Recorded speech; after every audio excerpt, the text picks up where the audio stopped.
इस वीडियो के जरिए आज मैं आप लोगों से कुछ सवाल पूछना चाहता हूं। मैं चाहता हूं कि वीडियो को पूरा देखें, ज़्यादा से ज़्यादा शेयर करें और अपने जवाब जरूर दें। आप सभी को पता है कि हम 23 तारीख को धरना दे रहे हैं दिल्ली में पुरानी भर्तियों को लेकर। उसी तरह एक धरना हमारे जवान पूर्व सैनिक भाई भी दे रहे हैं OROP को लेकर। वो 20 फरवरी से शुरू है। कुछ साथियों की राय है कि पूर्व सैनिक और ये नौजवान साथी अगर एक मिले तो बहुत बड़ी ताकत बनेगी, क्योंकि हमारी इस लड़ाई दोनों ही की लड़ाई सरकार से है और सरकार भी बड़ी ताकत में है इस समय, और उस ताकत से लड़ने के लिए हमें भी एकजुट होना चाहिए। तो इस विषय पर इस वीडियो में चर्चा करेंगे। दूसरा एक पॉइंट, अभी कंट्रोवर्सी तो खत्म हो चुकी है, लेकिन कुछ ग्रुपों में अभी भी छोटे पॉइंट आ रहे हैं कि रविंद्र फौजी तो अग्निपथ की चर्चा करेगा। तो भैया, मैंने पहले ही कहा था कि कोई सेल्फिश अगर मेरे से जुड़ा हो, दूर हो जाओ। हमने शुरू में भी कहा था कि हमारा मेन मुद्दा यही है कि पहले पुरानी भर्तियां हों, आर्मी एग्जाम, एयरफोर्स ज्वाइनिंग, उम्र सीमा में छूट, तमाम पुरानी भर्तियों के मुद्दे हमारी पहली प्रायोरिटी हैं। और उसी के साथ हमारी प्रायोरिटी है कि अग्निपथ में बदलाव भी हो। और वो बदलाव आपको पता है, आप ही के बीच से जो साथी हमारे से पहले से जुड़े हुए हैं वो मजबूरियों में अग्निपथ में जा चुके हैं। तो क्या उनको मौका नहीं मिलना चाहिए कि वो भी परमानेंट भर्तियों में आए? या वो साथी जो शुरू में जब ये योजना आई और सड़कों पर उतरे, उन लोगों पर केस दर्ज हो चुके हैं, वो भर्तियां नहीं देख पा रहे, क्या उनका मुद्दा शामिल नहीं किया जाना चाहिए? या वो चीजें जो आप ड्रामा देख रहे हो, अग्निवीर भर्तियां तो आ गई, लेकिन इसमें NCC वालों को बाहर किया जा रहा है और बहुत से लोगों को 200 नंबर होने के बाद में भी यही ड्रामा आपकी भर्तियों पर भी लागू हो सकता है कोर्ट का फैसला आने के बाद। इसलिए हम तमाम मुद्दे इसमें शामिल करना चाहते हैं। आपकी क्या राय है, आप कमेंट्स में दें। इसी के साथ सैनिकों का जो, क्योंकि मैं उनसे भी जुड़ा हुआ हूँ, वो भी मेरे से कह रहे हैं कि भाई आप युवाओं से पूछ लो। तो आप इस वीडियो को पूरा देखें, फिर जवाब दें और ज़्यादा से ज़्यादा शेयर करें। कंट्रोवर्सी नहीं करनी है, पहले मुझे बताना है कि हाँ सर ये नहीं करेंगे, हम अपना अलग रखेंगे या उनका अलग रखेंगे। ये आप हमें जवाब दो, चाहे मेरे WhatsApp नंबर पर या इसी में कमेंट्स करें। ऐसे भी सेना के जवान जिनको मजबूरन सेना छोड़नी पड़ती है, शरीर की देश के लिए शरीर का एक एक अंग बलि चढ़ा दिया है, उसको सेना छोड़नी पड़ती है। क्या वो OROP से वंचित हो जाएंगे? सेना को प्यार करने वाला प्रधानमंत्री ऐसा कभी सोच भी नहीं सकता है।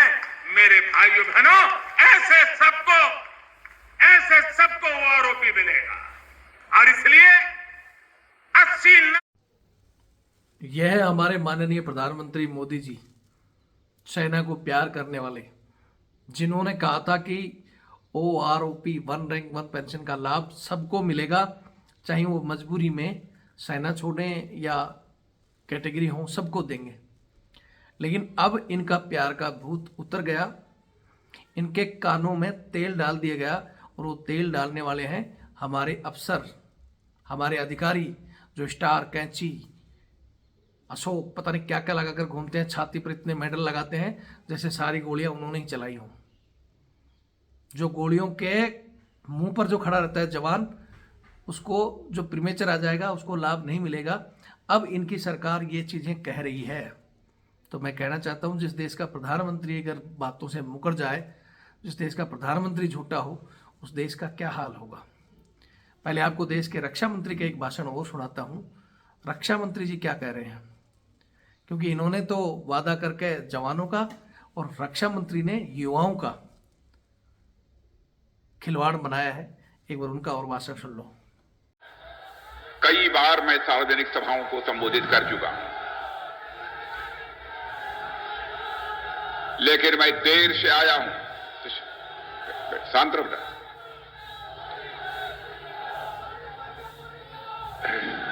क्या सेना भर्ती चालू हो? अच्छा, होगी। हाँ, होगी, चिंता मत। अरे भाई होगी, सुन जाओ। हो गया, बोल दिए तो शांत हो जाओ। हेलो, ए लड़के, होगी, बोल दिए तो होगी, बोल दिए, चिंता मत करो। चिंता मत करो नौजवानों, तुम लोगों की चिंता हम लोगों की है।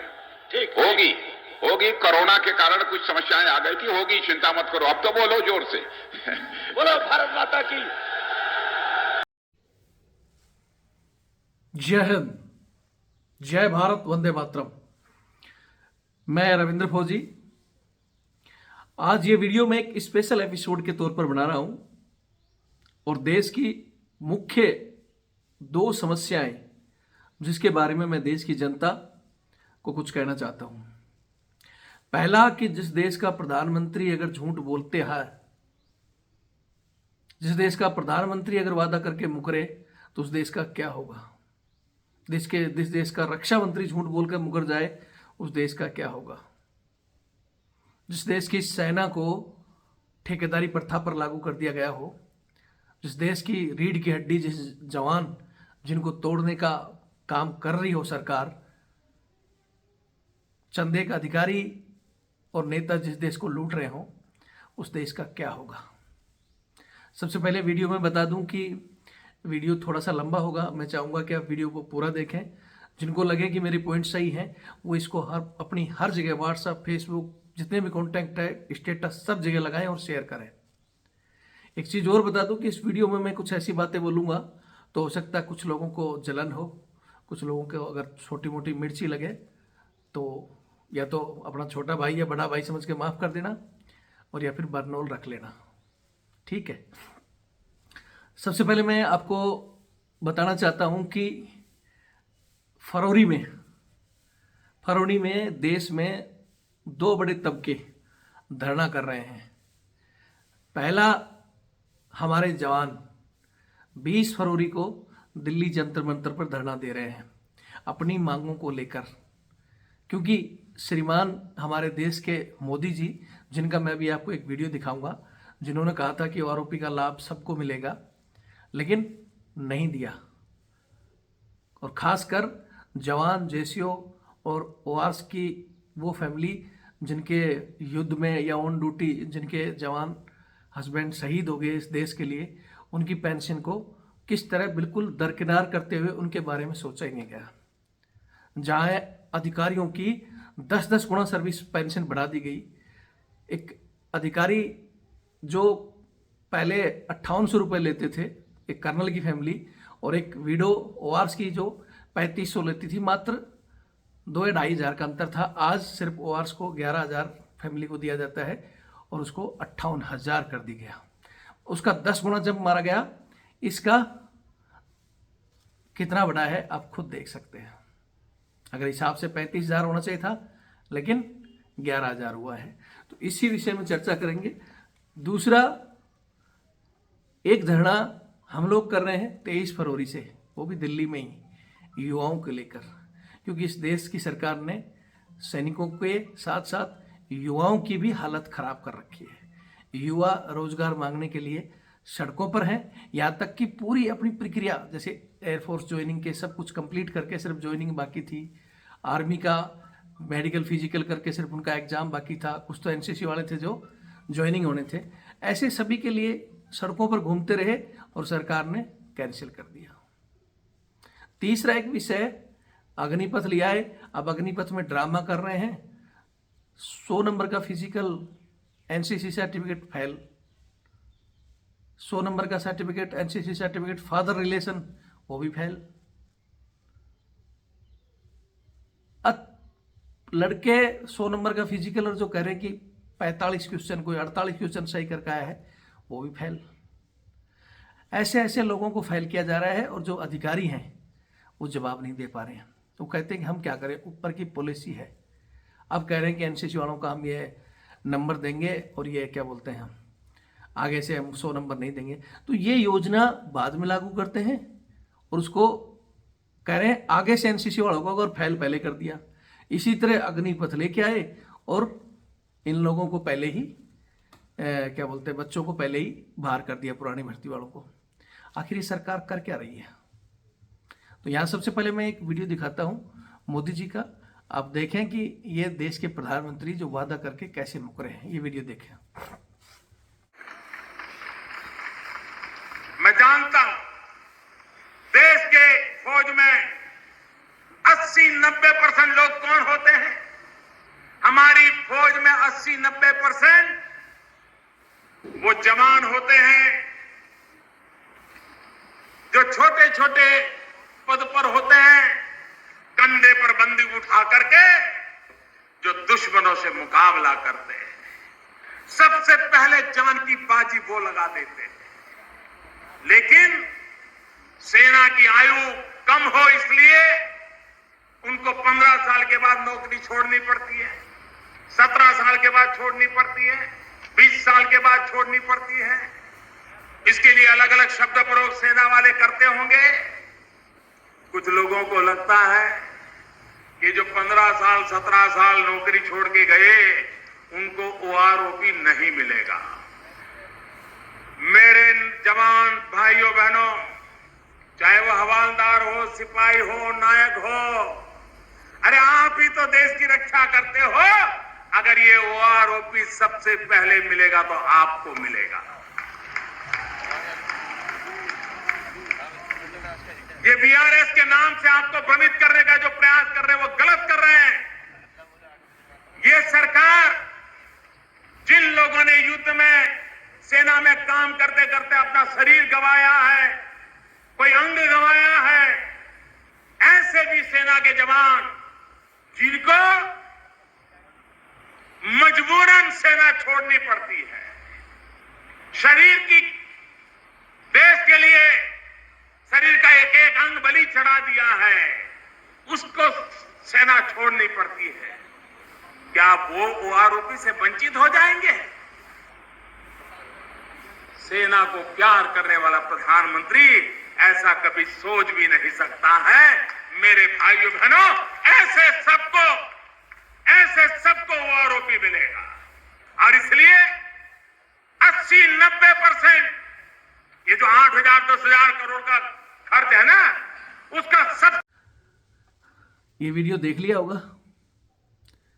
ये देश के प्रधानमंत्री जी का ही है और खुद प्रधानमंत्री जी कह रहे हैं कि देश की सेना और खासकर जवानों का कितना गुणगान गा रहे हैं और कह रहे हैं कि किसी को लाभ से वंचित नहीं करेंगे। ये प्रधानमंत्री जब बने थे उस समय का वीडियो है, 7 साल पहले का। अब 7 साल में क्योंकि दूसरी बार सरकार आ गई, तीसरी बार आने की सोच रहे हैं और कुछ हमारे अंधभक्त मोदी जी जिंदाबाद, मोदी जी जिंदाबाद। अब इनको धीरे धीरे जब पता चला ना कि मोदी जी धीरे धीरे सेना को बर्बाद कर रहा है, तुम्हारे बच्चों का भविष्य खत्म हो रहा है, तुम्हारी बढ़ने के नाम पर घट गई है, PMR वालों को नहीं मिलेगी। मतलब अभी जो लेटेस्ट चीज है उसमें स्पष्ट कर दिया गया है। अब इनकी आंख खुल रही है। ठीक है, दूसरी तरफ आपको एक और वीडियो दिखाता हूं। राजनाथ सिंह रक्षा मंत्री, जिन्होंने बोला था भर्तियां होंगी, कोरोना की वजह से डिले हो रही है, ये भी देख लो। कई बार मैं सार्वजनिक सभाओं को संबोधित कर चुका हूं, लेकिन मैं देर से आया हूं। शांत रहो।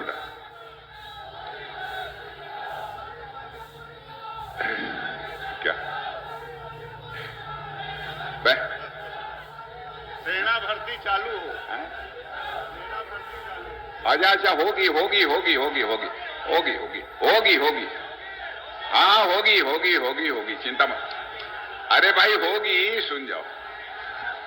हो गया, बोल दिए तो शांत हो जाओ। हेलो लड़के, होगी, बोल दिए तो होगी होगी होगी होगी, बोल दिए। चिंता मत करो, चिंता मत करो नौजवानों, तुम लोगों की चिंता हम लोगों की है। ठीक होगी होगी, कोरोना के कारण कुछ समस्याएं आ गई थी, होगी, चिंता मत करो। अब तो बोलो जोर से। बोलो भारत माता की। ये भाषण भी आपने सुन लिया होगा। ये हमारे राजनाथ जी जो युवाओं को जब युवा रैलियों में कर रहे थे कि हमारी सेना भर्ती हो, सेना भर्ती हो, तो ये वादा करते हैं और वादा करके मुकर जाते हैं। उन युवाओं का क्या हुआ? कितने युवा सुसाइड कर चुके, कितने ही अभी आंदोलन कर रहे हैं, कोर्ट में भी केस डल चुका है। लेकिन अब कोर्ट पर भी प्रेशर बना रहे हैं क्योंकि अब प्रधानमंत्री दोबारा आगे, तिवार आगे, बहुमत की सरकार है, हर जगह अपना डंका रोड़ रहे हैं और देश की पब्लिक बस देख रही है कि हम बहुत अच्छा कर रहे हैं। लेकिन धीरे धीरे पहले किसान, फिर जवान, नौजवान, ठीक है, अब सिर्फ अमीर अरबपतियों की अधिकारियों की और नेताओं की इस देश में चलती है। वैसे तो एक व्यापारी भी खड्डे में गए हैं धीरे धीरे, अब उनकी भी आँख खुल जाएगी। कितने दिन बचाएंगे? वो उसकी लाठी उसमें आवाज़ नहीं होती है, इंसाफ करने वाला वो बैठा है। ठीक है, झूठ कुछ दिन पलपता है लेकिन वो अंत में औंधे मुंह गिरता है, और वैसे ये सरकार गिरेगी। और अब मैं चाहता हूँ कि अगर ये देश का दोनों तबके, किसान, जवान और नौजवान अगर एक हो गए तो इस सरकार को ही कहीं अग्निवीर न बना दे 2024 में, ये मैं वादा करता हूँ। लेकिन ज़रूरत है इनको एक होने की। मेरा इस वीडियो के माध्यम से एक ही संदेश था कि भैया बिना चिल्लाए अपना हक नहीं मिलता है, क्योंकि लोगों को पता ही नहीं चल रहा है कि तुम वास्तव में हक मांग रहे हो। इनको तो लग रहा है कि मोदी ने तो सब कुछ सही किया, ये है कौन? किसी को पता ही नहीं कि इन लोगों की ज्वाइनिंग जो कि सब कुछ कंप्लीट करने के बाद कैंसिल हुई है। इनके एग्ज़ाम, भैया मेहनत करने के 5-5 साल के बाद इन्होंने एग्ज़ाम की वेट की थी 2-2 साल। इनके सारे सपने तोड़ दिए गए, ये चीज़ लोगों को पता ही नहीं है। इन्होंने सिर्फ पॉलिसी दिखाई, अग्निपथ, हम ऐसा कर रहे हैं, लोगों को रोजगार देंगे, दिया कुछ नहीं, भट्टा बैठा दिया।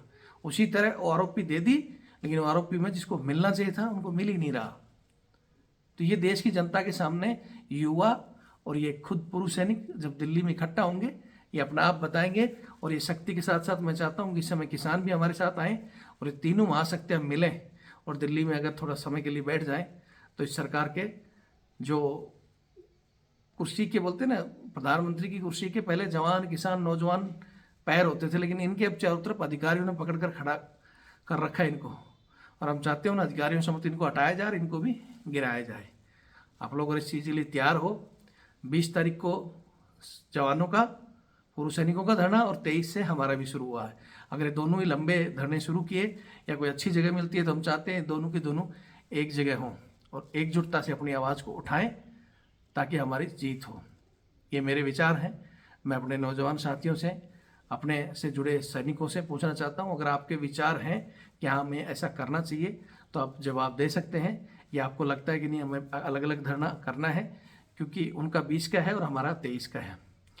20 में हालांकि 20, 21, 22 मेरे खुद यहाँ कोई शादी का प्रोग्राम है तो मैं शायद 22 तक नहीं आ पाऊँ। अगर एकजुटता होगी तो 23 को मैं भी शामिल हो जाऊँगा, या बच्चों का क्या फैसला है, क्योंकि मैं इस समय पूरी मेरी ताकत बच्चों के हक के लिए, पुराने खासकर पहला हमारा मकसद आर्मी एग्जाम, एयरफोर्स ज्वाइनिंग और इसी पर है। उसके बाद में हमारे कुछ मुद्दे हैं जो अग्निपथ में बदलाव के भी हैं। और मैंने पहले भी कहा था, आज भी, कि हम सभी चीज़ों के लिए लड़ते हैं। कोई सेल्फिश आदमी अगर गलती से मेरे से जुड़ा हो या जिनको लगता है मैंने कुछ, अभी भी कंट्रोवर्सी अब ओपन तो नहीं हो रही लेकिन छोटी छोटी ग्रुपों में हो रही है कि रविंद्र फौजी तो फिर अग्निपथ का नाम लेगा फलाना, तो भैया अग्निपथ का नाम हम नहीं लेंगे, सरकार लेगी, क्योंकि उनकी पॉलिसी और उस पॉलिसी के तहत ये चीज़ें कैंसिल हुई है।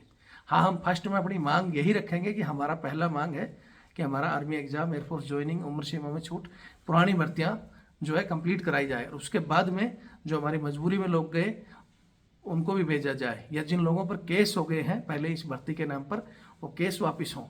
इस तरह के हमारे सारे के सारे पॉइंट होंगे। उसी के साथ अगर जवान हमारे साथ आएंगे तो आरोपी वगैरह का सारा मुद्दा एक जगह होकर और आगे इन चीज़ों को लंबे समय तक चलाना है। तो आप लोगों की सबकी राय है, बता दें। और उसके बाद मैं शायद कल दिल्ली निकलूँगा, आगे की आपको रणनीति बताता रहूँगा, जगह, समय और तारीख सारी चीज़ें बता दूंगा। फिर कहता हूँ किसी को इस चीज़ का डाउट ना हो कि परमिशन के बगैर रविंद्र फौजी कोई काम करेगा। परमिशन के बगैर हम काम नहीं करेंगे। 20 तारीख की सैनिकों की परमिशन मिल चुकी है, हमारे एक साथी हैं उन्होंने ले ली है, उन्होंने मेरे पास वो भेज भी दी है। और आगे की रणनीति हम उनसे डिस्कस कर रहे हैं कि कितना लंबा चलेगा धरना या क्या होगा, वो मैं आपको जल्दी ही सारी चीज़ें बता दूंगा। जय हिंद, जय भारत, वंदे मातरम।